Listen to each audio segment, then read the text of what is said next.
Good evening. I'd like to call to order the City of West Bend Plan Commission meeting for August 3rd at 6 o'clock. Note that we do have a quorum with Commissioner Gannon absent and excused. Please rise for the Pledge of Allegiance. Pledge allegiance to the flag of the United States of America and to the republic for which it stands, one nation, under God, indivisible, with liberty and justice for all.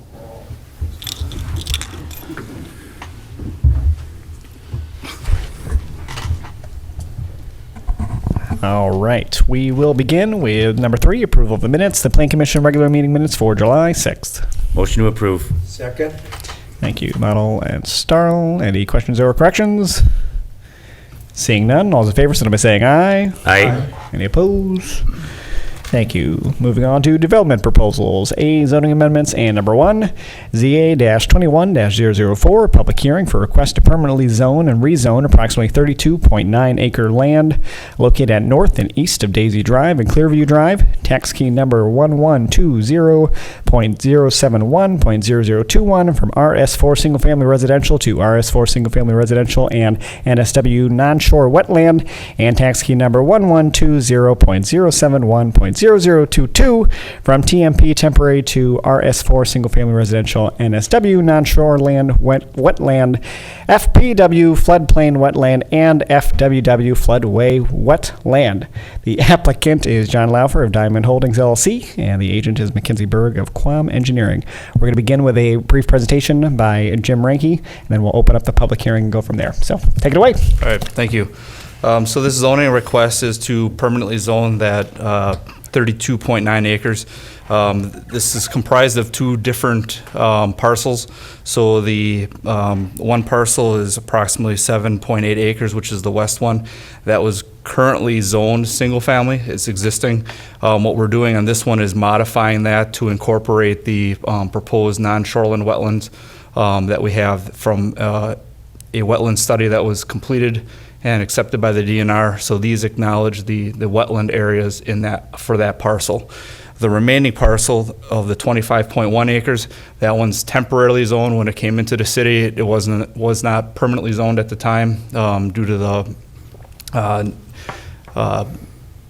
developer basically defaulting, so that never moved forward. The new developer has picked this up, and now we're in the process of permanently zoning this area to the RS4 single-family residential, along with the environmental districts for the wetlands, the floodplain, and the floodway.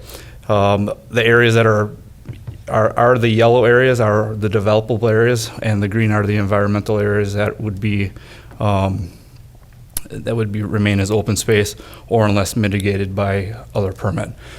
Staff would recommend approval of the zoning amendment. Property owners within 400 feet were notified of this. This is well beyond our typical zoning amendment notification. And staff has received several inquiries pertaining to this development, or this zoning, I should say. Thank you, Jim. And before we get into the public hearing, I just want to make this as simple and easy as possible for the audience here, maybe watching at home.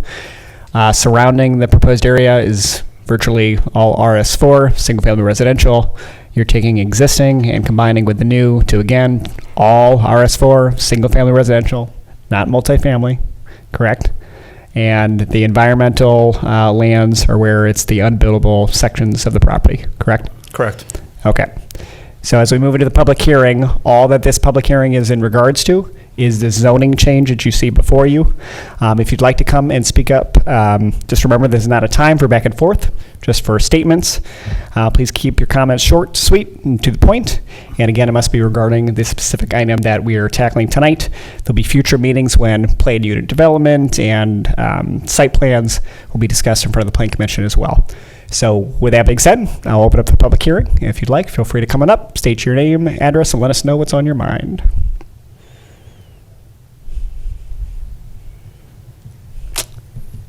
Sure. Got a big crowd. Going once, going twice. No. All right. We got to take her.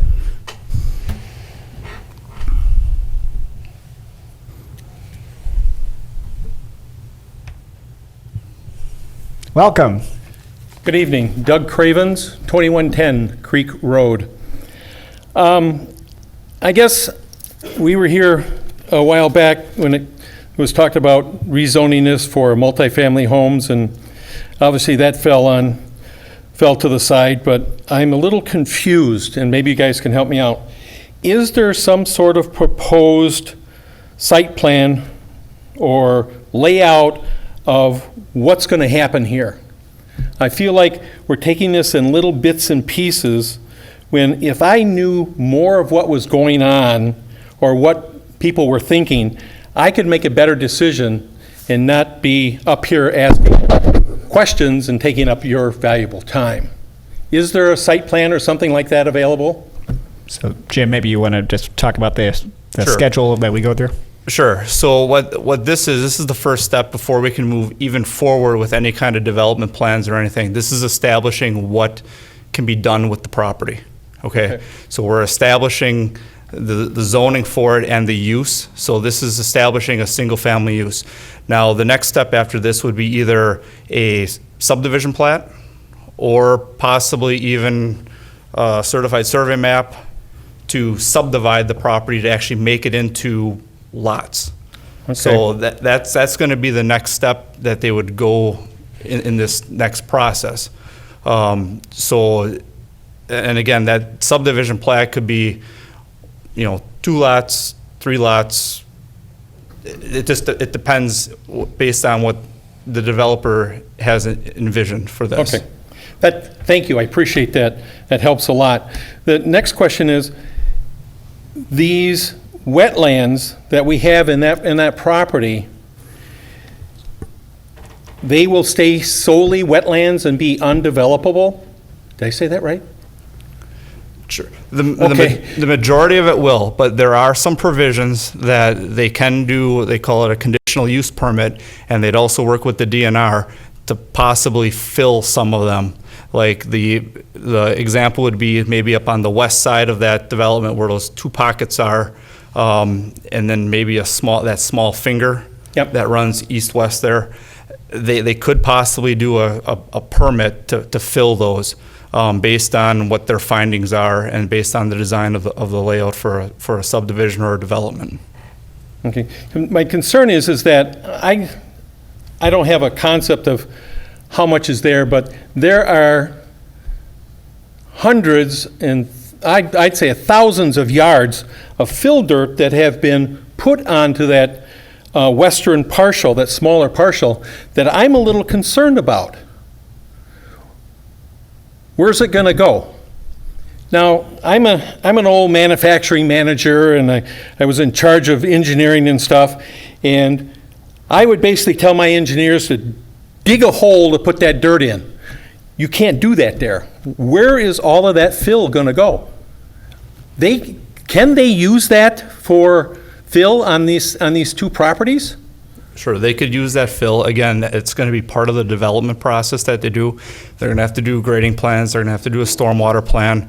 They're going to have to, whatever soil that they, move around and Yeah. place, they're going to have to, compact that, certify that prior to getting any kind of building permits for any of that. But it's all going to be based on the design that the developer comes up with and his team that they come up with for that area.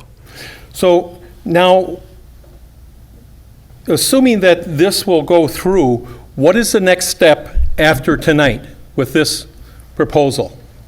You're stealing my thunder. I was going to ask the same thing. Go ahead, Jim. So the next step would be after tonight, after the recommendation from Plan Commission, we have to still finish the zoning process. So this would actually go to our Common Council as the next step to make it official and get published, to establish the zoning. So depending on the timing, we could be as early as the next Common Council meeting when they meet, or possibly the next one after. Just depends on the timing of that. After the zoning is established and approved, then the next step would be the developer coming back with either a concept or a subdivision layout showing how they're going to develop that property or lay that property out. Would that have to come before this committee? Correct, does. Okay. Thank you, I appreciate it. Yeah, thank you. Anybody else? Oh, yep. Come on up.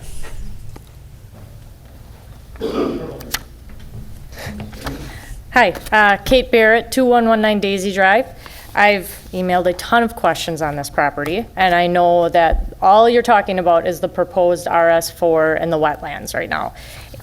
Now forgive me, because I did not get, it is not Jim's fault, I understand you're a very busy guy, but I did not get a reply to my questions until 3 o'clock, and I just got done working, so forgive me for my having to read through this. But I asked a question about what the non-shoreland wetlands mean, what the floodplain wetlands mean, what the floodway wetlands mean, because it was one big run-on sentence in the letter.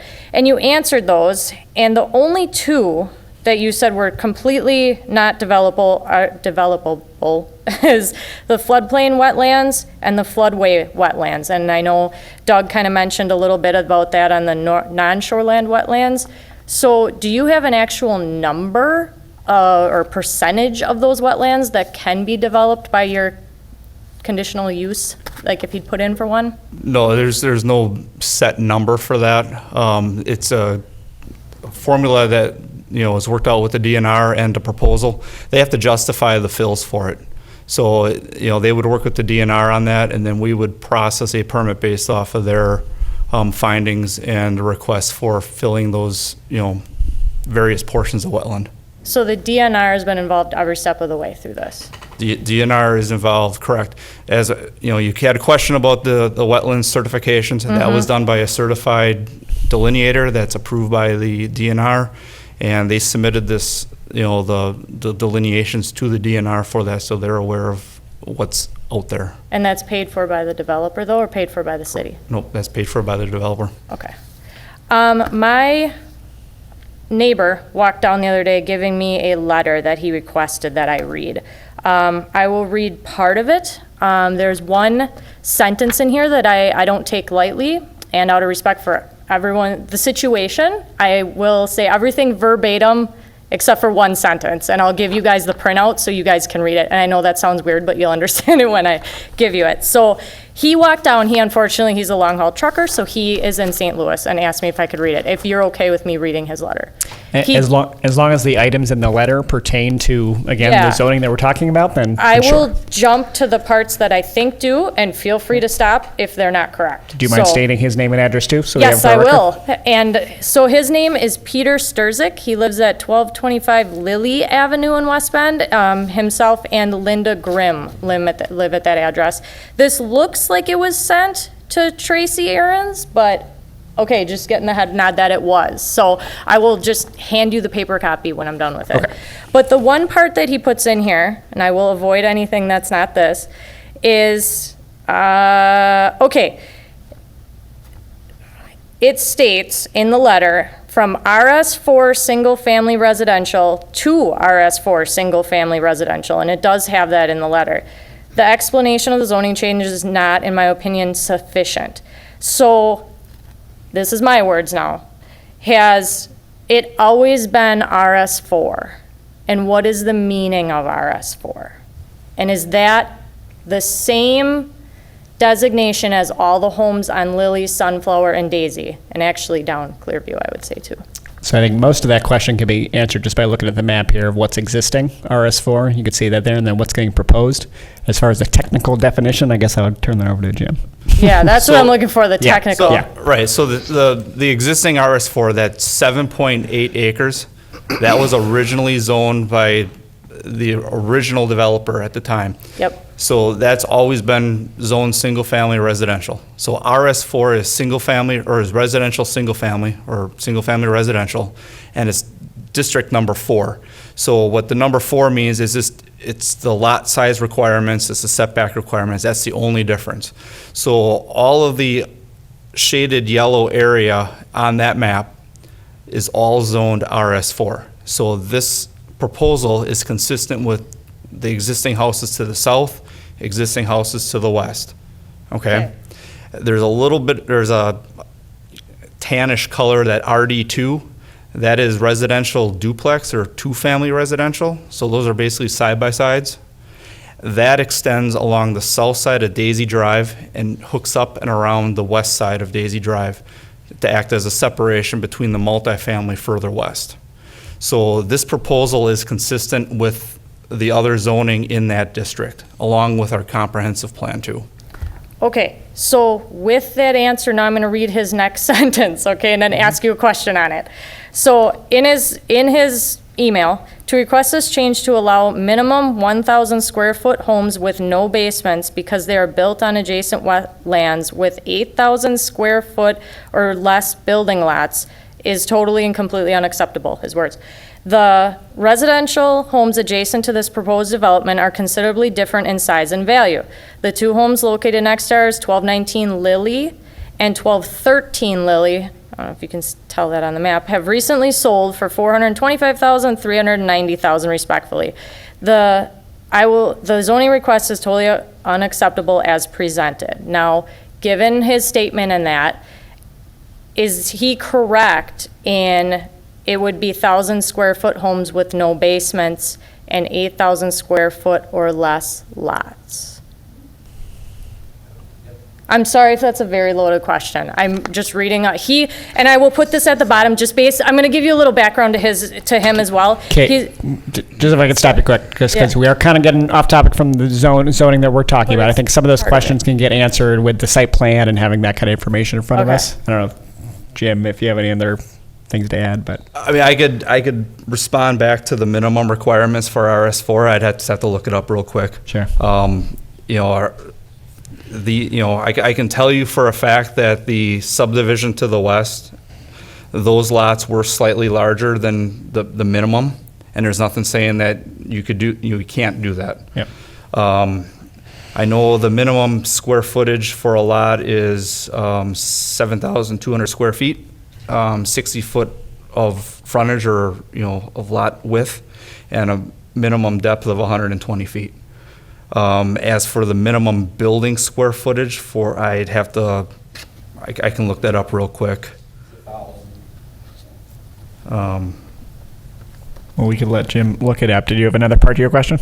No, I will hand you this, and my last question is, so we will be allowed to attend the next session when we can discuss, like, All of the our meetings roads are and open to the everything? public. You're always welcome to attend. But that doesn't always mean we know about them, or have the time. So Yep. if, we will be notified when the next meeting happens, because a lot of us have a lot further concerns than just this wetland part. Typically, we would not notify because there are no public hearings for this. Okay. So typically what we, tell everyone is to watch the agendas because we're not required by statute to notify neighbors for anything that doesn't require a public hearing.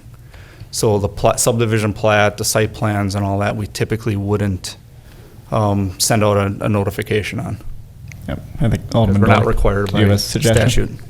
If I may interject, I'm the alderman for the 5th District, and we have a similar situation that's right now kind of stagnant, but a proposed development in the former concrete plant. And we went through this with the public hearing, but I told all the constituents in that neighborhood, which is down the street from me, is that every month they have to check the agenda online, and that's what they've been doing. And so that's what I would suggest for you guys too. How far in advance is the agenda posted? Typically, we post it the Friday before the meeting. So the Friday So before like the last Tuesday? week, Friday, we posted the full agenda for tonight's meeting. But the meetings are always the same date of each month. It's always the first Tuesday of each month for Plan Commission, and then first and third Monday for Common Council. Yeah, it's just some of our work schedules change. So that's why I asked that. But, okay, I appreciate your Okay. honesty with that. Okay, Thank Yeah, you. no problem. Jim, did you have anything else? Yeah, from well, what you I were can looking just up? get back, so the minimum square foot on a 1, 2, or 3 bedroom dwelling is 1,000 square feet, and anything that has 4 or more bedrooms requires 1,200 square feet Okay. for the principal structure. Sounds good. Well, we're still in the public hearing. If anybody else would like to come on up, yep, you can. It's okay. Hello all. My name is John Lawfer. I am the developer that's proposing this single-family project. And I would like to address some of the concerns that the neighbors have, which I guess first of all If the grounds are not suitable for a foundation, there will not be a foundation. That will be minimal impact to the soils, to the water, to everything in the surrounding community. I would also like to say that as far as values go, I don't believe that we would sell anything for less than, in today's market and today's pricing, for less than probably $400,000 in that subdivision. So, wanted to let you know that. The wetlands that you're referring to, that little area that's in to the west, that's actually a man-made wetland. So there would most likely be some fill going in there to eliminate that wetland. The rest of the wetlands, will, for the most part, will not be touched. So hopefully that answers your questions. And would also like to say that we've been here a few times in regards to duplexes, and the original, I guess, consensus was that everyone would like to see single families. We have changed the zoning to ask for single families. I believe it's appropriate. The 2020 comprehensive plan calls for it, and I think it's going to be a great addition to the city, and I look forward to you approving it, and hopefully we'll be getting starting on something soon. So appreciate the time, and appreciate everyone coming out and your concerns. Thank you. All right, thanks, John. Anybody else from the public who would like to speak on this item?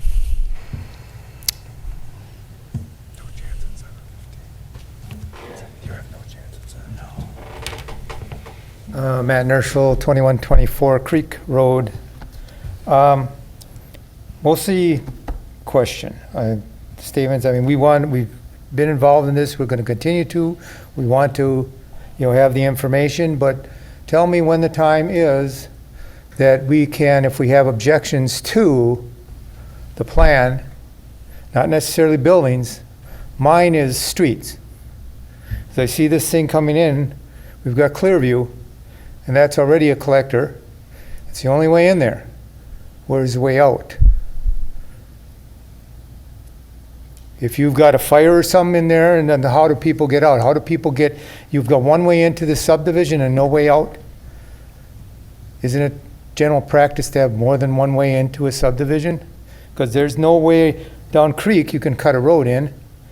In the back here, town of Trenton, I don't know if you're going to go through there, and all these houses here, you've got nothing showing here where there's going to be anything as far as road exiting any other way except Clearview. And that's already a busy street coming all the way down. If all the traffic's got to go in and out there, that would be an objection I would have. Plus the fact that they've never finished Clearview. We've never received the final coat of pavement on there since the previous developer did all the stuff. We'd like to get that eventually. It's like 15 years now. So that's my concern, and I want to know when I can come and voice that opinion. So all that pertains to the site plan and the next steps, right? Not tonight. Okay. I mean, as far as the timeline, it really depends on the developer and when he can, when things get approved or when it comes back before us. Depends and on his council. timing. Yep, his Yeah. timing Okay. for doing a plat or a site plan, however they decide to proceed with that. Yep. Does that help at all, or? Well, yeah, no, but it, Well, if you're asking about a specific public hearing, and I mean, since I've been served as mayor, public hearing or not, if you come to me and say, hey, I would like to make a comment in public at one of our meetings, I have always allowed it, and I'd be happy to do it as long as it pertains to the, agenda item that we're discussing, I so, have to keep an eye on the yep. Absolutely. website. Okay, thank you. Yep, thank you. Anybody else? Motion to close the public hearing? Thank you. Second. Thank you. Model and Nguyen. All those in favor of ending the public hearing, signify by saying aye. Aye. Any opposed? Thank you. And then we'll turn it over to the commission if anybody has any questions for Jim. I'll make a motion to approve. Second. Thank you. Schmidt and Model. If there's no discussion, all those in favor of approving the zoning amendments as presented, signify by saying aye. Aye. Any opposed? Thank you. We do have other items on the agenda, so feel free if you guys would like to stick around. Otherwise, thank you everybody for coming out. We really appreciate it. We don't get too many big audiences for a public meeting, so it's always awesome to see. Thank you.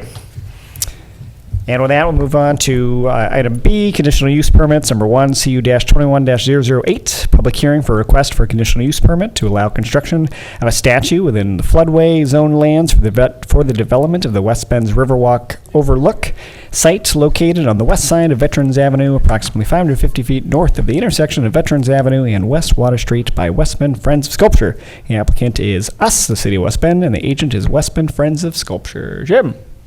Actually, you. I Oh, will- I'm sorry. Actually, I will take this We're one. giving him a break, okay. He's had enough right now. Then this item and the following site plan, I'll just outline them briefly for you. The city council accepted the donation of this sculpture back a couple months ago. They accepted it at this location, or with the caveat that it would be at this location. The location is, right now, is currently an overlook feature for the Milwaukee Riverwalk on the east bank, just west of Veterans Avenue, about 500 some feet north of Water Street. The reason this has a conditional use is because the structure is located within floodway. In other words, that portion of the Milwaukee floodplain, that river floodplain that actually conveys water at a significant velocity during a regional flood. Because of that, there were two major criteria that, and I've outlined most of this in the memo, won't read any of that, but basically they had two criteria they had to meet. It basically had to evaluate what the change to the flood elevation is caused by putting an object in the floodway. And secondly, the item was to make sure that the item would stay there when it's subjected to those kind of flood velocities. They have done the flood analysis as we requested. They have it indicates that there is no increase in the regional flood elevation because of this, as long as it's modeled within the concept of both the East Riverwalk project, the West Riverwalk project, and this bird. And hence the condition of the approval that I had suggested. Secondly, they did have a professional engineer certified. They ran analysis against the force that this thing would be subject to. The sculpture itself is not subject to the flood velocity. The body of the sculpture is actually slightly above, raised above the 100-year regional flood elevation. Only the support mechanism and the base mechanism is subject to those velocities, and they are certifying those forces. So the CU, it meets the criteria. As to the site plan, the impact on the site is extremely minimal. They're nestling this in within the wing walls of the observation deck there, which is actually the previous wing walls from the previous bridge foundation. So it's basically some concrete removal, putting in the base structure and foundations, and putting it back together. But because it's a city-owned property, we did ask for the conditions that they, for two things, they as-built the grades afterwards, because it has to meet this criteria or this model in order to meet that flood analysis, and also that our Parks Department would oversee the installation and restoration. So we would Sounds recommend approval of both the CU and the site plan, but you're required to have a public hearing, and I know we have at least two representatives up for the sculpture in case you have questions. Sounds great. Well, we'll start with a public hearing. If anybody from the public would like to speak on this item, feel free to come on up. Otherwise, we'll look for a motion to end the public hearing. Second? Thank you, Fleischman and Model. All those in favor of ending the public hearing, signify by saying aye. Aye. Any opposed? Thank you. And we'll open up to the commission if there's any questions or discussion.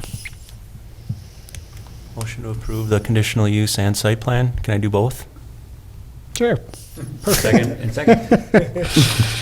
All right, Schmidt and Model. If there are no questions, all those in favor, signify by saying aye. Aye. Any opposed? Thank you. And thanks to Friends of Sculpture. Thanks for being here. Thank you. We appreciate it. All right. And with that, we'll move on to C, site plans, number 1, SP-21-016 for a site plan to allow construction of a statue within the floodway zone lands of the development I'm sorry. Well, It's the same thing that you just approved. Never mind. All right, so we'll save time. Go to number 2, SP-21-018, site plan for a facade renovation at 149 through 155 North Main Street by Cream City Rental. The applicant is Beth Rose of Cream City Avenue Rentals, LLC. The agent is Russell Raposa of Raposa Design Architecture. Jim? Thank you. So this proposal is actually for just the building renovation for the facade on the Main Street side of the building. So the building owner is proposing to renovate the existing facade by having the brick areas that are exposed right now re-tuck pointed and painted, and then the building materials themselves, or the other materials on the building, are just going to be painted. The roof lines are going to be changed out from the cedar shingles to a metal standing seam roof, and the columns on the front will be redone by having the wood paneling removed from it, and then also they will be refurbished with tuck pointing and painted to match the remaining portion of the building. Staff would recommend, or staff feels that the elevations are acceptable and would recommend approval of the changes. Sounds good. I'll move to approve. Second. Thank you, Dolnick and Fleischman. Any questions from the commission on this? Seeing none, all those in favor, so by saying aye. Aye. Any opposed? That looks nice. Thank you. Yeah, it does look nice. Yeah. Looks nice, guys. Thank you. All right, and number 3, SP-21-015, site plan for a facility at 3000 West Washington Street by Ideal Designs. The applicant is Crash Champions, and agent is Michael Root of Ideal Designs. Jim? Thank you. This one also is just a building renovation for the architectural. They're proposing to change the front entranceway to the building by adding a new vestibule area along with a parapet wall. The building materials on the front will also be changing. They're going to be repainting the building for the concrete block area, and they'll also be adding the ACM, those metal panels, over the parapet area as a change. The plan also identifies a change to the vertical metal siding on the upper portion of the it would be the south wall, and going to a horizontal orientation for the metal panels. And the rest of the building, again, will just be painted to match the new changes for this, essentially changing it to an ash gray colored building. Staff would recommend approval of the architectural elevations, and also noted in here in the staff memo is that they are proposing a new sign on that south side of the building, and that would require a permit. So staff would recommend approval with the condition that a sign permit be issued prior to installing the sign. Sounds good. And I'll look for that motion. I just Yeah. Sorry. I have a comment that during the site plan review, we had also noted that a stormwater management permit amendment. There is an existing stormwater management permit on this property, and because of the changes proposed, the applicant needs to apply for an amendment to the permit, the same kind of amendment that we did for Boys and Girls Club. So we need to add that as a condition of approval. Could I ask, Max, how would this redesign affect the stormwater? We're talking about Are we talking about? the Crash Champion. Correct, yep. Yes, okay. I didn't believe that there was any site changes for that. They were restriping the parking lot, but that was... I believe, so I didn't do the review personally, but I talked to Emily before this meeting, and they were proposing to extend the side of the building, and they were making changes to the ground cover in front of the building. That I don't recall when I did the review. Everything from what I saw, I thought was flush. Okay. And I didn't, to be honest with you, I didn't see that comment on our review stuff. Yeah, that's the comment we sent on July 12, and Okay. we said we need a stormwater management permit amendment to the permit number W7-14. So I propose we approve with the condition listed and the condition to have this amendment to the permit. If there is some confusion or something that needs to be worked out and this amendment happens to not be needed, then we can work that out with the applicant. But based on the review that we've done, we would need that amendment. Sir, I saw you starting to stand up. Did you have a comment? If you don't mind just stating your name and who you're with? I'm Gabriel Garcia with Ideal Design Architects, our client's Crash Champion. We're leasing the building and the property, and I've done a lot of body shops for the owner. He has 118 of them, and everywhere he goes, he likes to renovate them, the inside and the outside, add maybe landscaping. He improves them as the years go on. We are not making any change of the footprint or parking or any sizes, and we did that purposely to not to deal with the parking. Everything would be as is. It's still a body shop, but no change in foundation. It's strictly the facade and the interior build-out. So you're not making any No. change to the ground cover outside of the building footprint? No, sir. Okay. No, sir. As is, but we are going to be doing some landscaping. We have a landscape architect in the spring. We'll be doing some more renovations to the property. Are you re-landscaping existing landscaped area only? There is no. Okay, so you're adding some landscaped areas? Yes, that's in our future renovation. He likes to improve Sure. body shops. He does a great job with it. He's even leasing it. He's And gonna that's put a- probably what triggered the comment then, because that's a change to the ground cover. We're changing from probably impervious area to now pervious. So you're improving you're improving the condition of the property. There's no Correct. question about that. The thing is that we do have to document this through an amendment to this permit. See and the then- area, it's a landscape area, but there's nothing planted there. Okay, so it But is it's- already landscaped then? Yes, Okay. it's got rock and there's no bushes, no trees, but it is a landscaped area. Okay, so it's not paved area? No, sir. Okay, because Impervious, we're not changing anything on the impervious areas, or parking or anything. We're just restriping the existing parking spaces. We did add handicap, because they were missing one. We did that voluntarily. Sure. Okay. 'Cause we have some, Yeah, what we're looking for is the change of ground cover type. oh, And so if you had shown landscape area and if the existing condition showed it as paved, oh, I see. and then we would ask to have that amendment to document that. So maybe that's where, The confusion. but you're saying that area is already landscaped? Yes, sir. Okay, Yeah. Okay. It's just, the trees are dead and, the bushes are dead. It's not well capped up. But the area's there. It's like gravel, rock, landscape rock. so okay, so when you say landscape, you mean like gravel?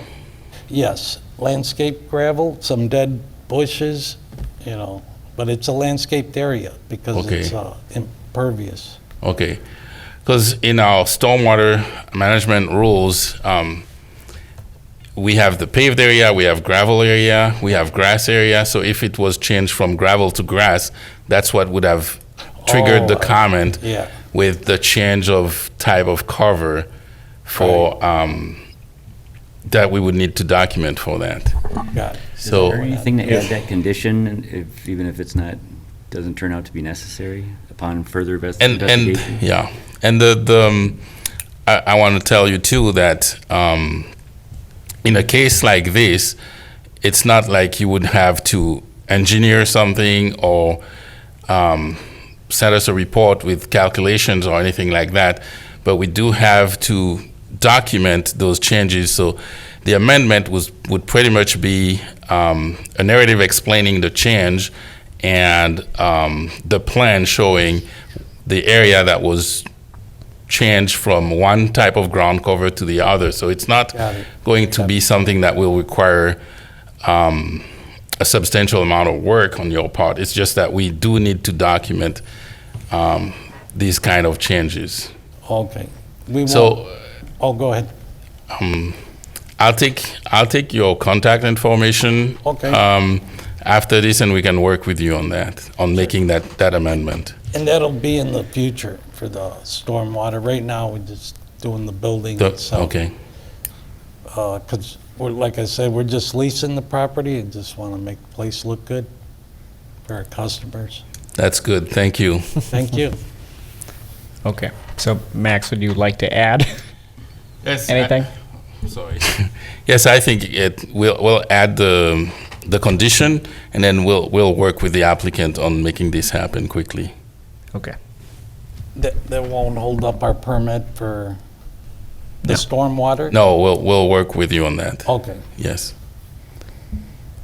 So is that you making a motion, Max? Yes, I'm making a motion to approve the site plan with the condition listed and adding the amendment to the existing stormwater management permit. Sounds good. Second. Thank you, Marichal and Model. Any other questions? Hearing none, all those in favor, signify by saying aye. Aye. Any opposed? Thank you. Thanks for coming up. Thank you. Have a good evening. And then letter D, certified survey map number 1, CSM-21-007, to combine two existing lots located at 1307 McKinley Street by June Straka. The applicant is Ms. Straka. The agent is Eric Schmitz of Eric Schmitz Corporation. Jim. Thank you. This certified survey map is located at 1307 McKinley Street. So the purpose of the CSM is to actually recombine these previous lot that was approved by Plan Commission back in April of 2020 and recombine it with the main portion of that lot. The owner decided to bring them back together for future expansion. The property is zoned RS3. It complies with the zoning requirements. Access still will remain the same.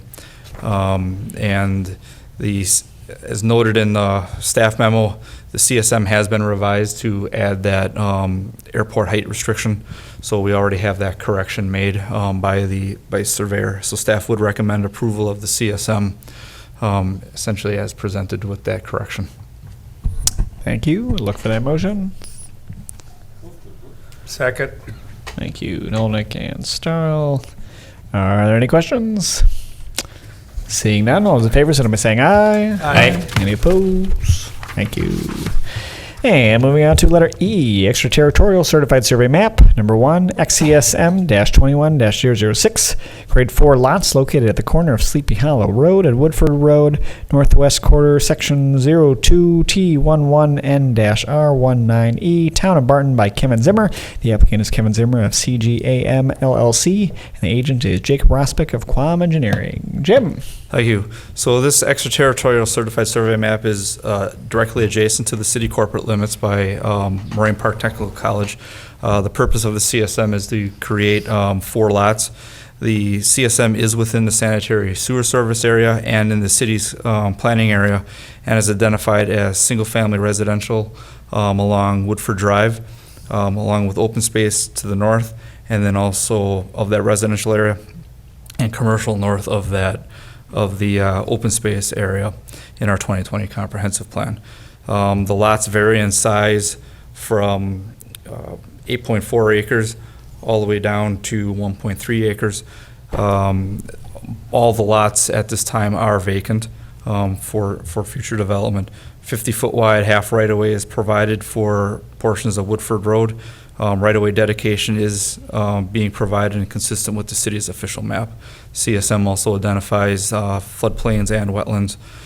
There are a couple of minor technical corrections that are needed for typographical errors that'll need to be corrected prior to recording. So staff would recommend approval with the condition that those technical corrections be addressed prior to recording. Sounds great. And I'll look for that. Yes. Quick question. Go ahead. Is Marine Park, they must know about this, is that correct? I mean, let's just say 10 years from now, they want to keep expanding. I know they own, I think, that back little corner there. Would we be, if the college ever wants to grow, does that stop them from growing? No, there's actually a road that separates. Oh, there is? The two parcels, correct. Okay. Woodford Drive there separates Cuts it, okay. the technical college from these parcels there. Okay, excellent. Sounds good. So I'll look for a motion. Motion to approve. Thank you, Model and Newman. All the favor, signify by saying aye. Aye. Any opposed? Thank you. In just a second while I write this back down. All right. And number 2, XCSM-21-008, create overflow parking lot for Wallace Lake Supper Club located at 2472 Wallace Lake Road, Northwest Quarter, Section 6T11NR20E, Town of Trenton by Kevin Zimmer. Applicant is Michael and Mary Lynn Dricken. The agent is Kevin Zimmer once again, but this time with Principal Investments. Jim. Thank you. So this one lot CSM is approximately a quarter mile just east of County Trunk Highway 144 on the south side of Wallace Lake Road. The CSM is approximately a half a mile north of the city corporate limits. The purpose of the CSM is to create a lot for construction of a parking lot. The CSM is within our sanitary sewer service area and our planning area and is identified as single-family residential and open space in our 2020 comprehensive plan. Given the use and the proximity of the commercial use to the north, staff doesn't object to this change of use for this area. The half-acre outlot has access to Wallace Lake Road. 33 feet of half right-of-way is proposed. An additional 17 feet of right-of-way reservation is needed for Wallace Lake Road to be consistent with our official map. So as a condition of this, we would ask that the 17-foot reservation be provided as a part of the conditions of the approval. Field delineated wetlands have been identified, and there's one other technical correction to remove our common council signature block from the CSM, since council would not act on this since it's an extraterritorial CSM. Sounds great. Yes, sir. Jim, is that the gravel lot that's there right now? Is that what you're talking about? If you go across from Walden's, there's a gravel parking lot there with stripes in it. Is that where you're talking, or is it on either side of that, or? I'm not sure. I Because mean, right it now, could be. right across from Walden's, there's a gravel parking lot with, I went there and counted, I think 26 stalls. They're actually marked in yellow. And I wondered, is that what we're talking about, or are we talking about on either side? I don't know which. That's exactly what he's That's- talking about, yeah. It's right, is this Walden's here? Yeah, this is the Okay, but- Wallace Lake Road, it's on the opposite Well, side. but it's already there, a parking lot. Sure. It may have occurred out, it's out in the town. I so I drove there, I parked there Sure. yesterday. Sure. There we is a have- parking lot there, it's striped out, but it's gravel, hard part gravel. Oh, I can't And picture that. It's there. Okay. And again, Wallace Lake's a dangerous road, lighting's terrible, and he's doing great there. I mean, it's busy as heck. And I just wonder if that's what we're talking about, or is he buying another piece? Because there's parcels on both sides that could be Dricken property. I just want to clarify that. There is something across the street there. I know that this probably isn't within our purview anyways, but Well, it probably are we is, cons- out of Trenton, right? Yeah, I mean, no, the question I'm going to ask is, do we worry about stuff like people cross? I mean, I know, of course, we worry about it, but for our purpose, do we worry about a parking lot being across Our purview on this is as an extraterritorial subdivision or land division.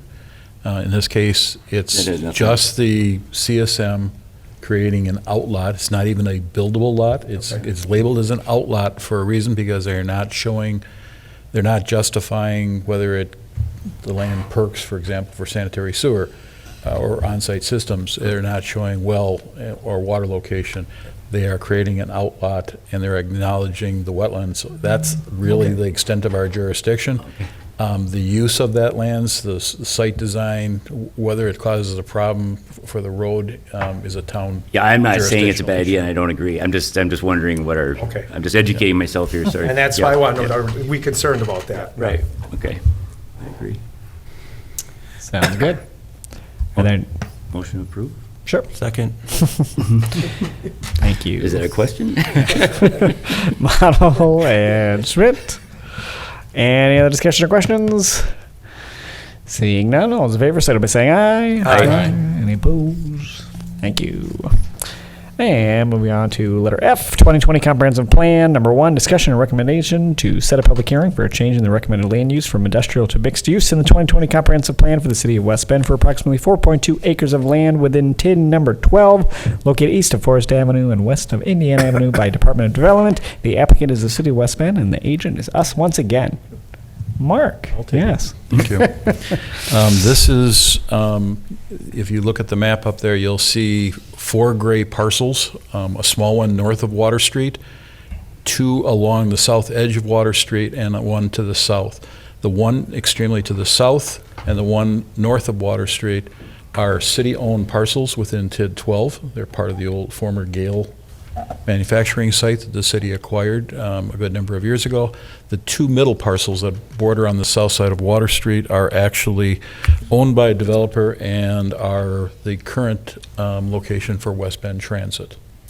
The zoning that and use that was on this land that's recognized in our comprehensive plan is industrial. That's an old legacy use back from when it was Gale and the trucking firm. We are proposing to transition this to a mixed use, as we had with the lands to the west within TID 12, for allowing it for development. And that is consistent with the project plan for the TID 12. It is consistent with what's been discussed and what we've approved as a commission for the lands to the west. And I will acknowledge that even though West Bend Transit is in existence there, this is in accordance with the wishes of the current landowner. And the city also, council has discussed this in concept previously. So we are asking you to both approve this tonight and recommend approval to the Common Council. Is the city trying to sell that parcel currently? It's, as in any other development parcel within a TID, it's open for development inquiries, yes. Okay. Any other questions? Motion approved? Oh, sorry. Commissioner Dolnick? Am I in the wrong? We're agreeing to set this for a public hearing, right? It's both. You are correct. Yeah. You are correct. I jumped the gun on this. Right now, we're just asking you to set the public hearing because in order to do the comprehensive plan change, we have to hold the public hearing, and at that time, you'll have a discussion for this as well. Thank you. Done that twice now.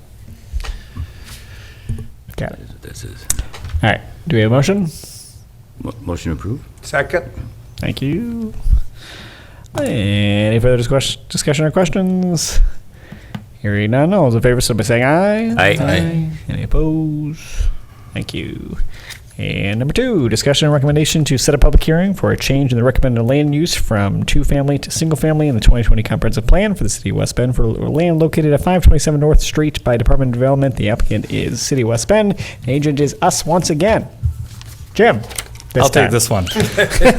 So Eric and Leona Westfall had submitted a request to the department requesting a comprehensive plan change to change approximately a .48 acre parcel located at 527 North Street. So the property currently is zoned 2-family RD2. It's also identified in our land use plan as 2-family. The house is actually being used as a single family, and they like to do other modifications and updates to the house. But prior to doing that, we need to set rezone the property to a single-family use. So they're asking the Planning Commission to review this request and possibly set a public hearing if Commission finds it appropriate to change this. The area out the whole area here is a mixture of singles and two families. The majority of the homes out there are single family. So what this would be doing would be creating this, it would be taking this parcel and a remnant and changing that land use and zoning to single family so they can make modifications to the property lines with the neighbor to the north who has a driveway that accesses through part of their property and a piece of property that they own. So this is actually to help facilitate renovations and updates for these two properties. All right. I think we're looking for a motion to set that public hearing, not to approve. Okay.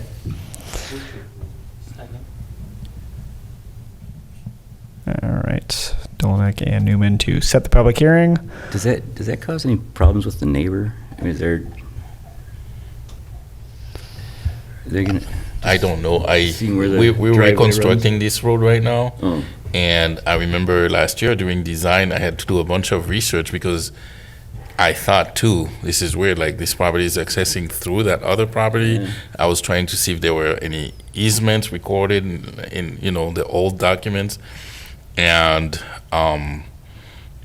couldn't find much. So I'm glad to see that there's an effort to clean it up. Okay, But it seems like it's been functioning like that for a long time. Yeah. So As Jim mentioned, the home that we'll be changing the use on to single-family is currently occupied and used as a single-family, so I doubt very much, and we usually don't hear neighbors complaining about transitioning to a single-family Right, use. yeah, no, I'm just I don't want to looking make at that statement today, driveway. but in addition, I think it does clean this area That is up. okay, yeah, okay, yeah. And it is valid, and what you're really doing is enabling, if your question is, are they going to have any complaints, we're setting the public hearing so they can voice an opinion. Sure, setting the stage for that, okay. Good. Thank you. All right. And we have that motion. So all those in favor of setting the public hearing, signify by saying aye. Aye. Any opposed? Thank you. And last but not least, number 3, discussion and recommendation to set a public hearing for a change in the recommended land use from M1 Light Industrial District to Single Family in the 2020 Comprehensive Plan for the City of West Bend for land located at University Drive and Decorah Road by Department of Development. The applicant and agent are us once again. Wow, you guys are just going back and forth tonight. We're gonna Take it mess you away. up today here. This one is a little strange. You normally wouldn't see us recommending a change to single-family between two industrial parcels, but let me explain. The proposed use that's currently in our adopted plan is for multifamily. With the approval by this body of the comprehensive change and eventually zoning and site plan for the northern industrial piece, that is cold storage that was approved. It's a development that doesn't have much impact on a single-family use. It can't become much more than that because it doesn't have sanitary sewer available to it. And the parcel to the south transitioned to both a mixture of cold storage and a maintenance facility, a storage shed type facility. That you approved those changes, so that we're basically taking what's left, a little bit of industrial remnant land or designation, a little bit of multifamily designation, including for an existing single-family home parcel along the west side of 45. And transitioning all of that at the owner's request. The owner, the son of the owner of the single-family home to the east has purchased some of the land from his parents' parcel and these other additional pieces to the west. And he wants to eventually convert it and make it into a large estate lot. This is at the bottom of the old Johann Pit out there. It's got elevation change, it's got vegetation changes, and the gentleman has been on that site for 45 years, is well aware of what, in fact, he represented the owners to the south in their development proposal. He's an attorney, so he's well aware of what he's buying into here. In this case, we're not likely to get sanitary sewer to this parcel for further development. So the conversion of that area into 2 large estate lots is both reasonable and an appropriate use for that bottom of that pit. So we would recommend approval.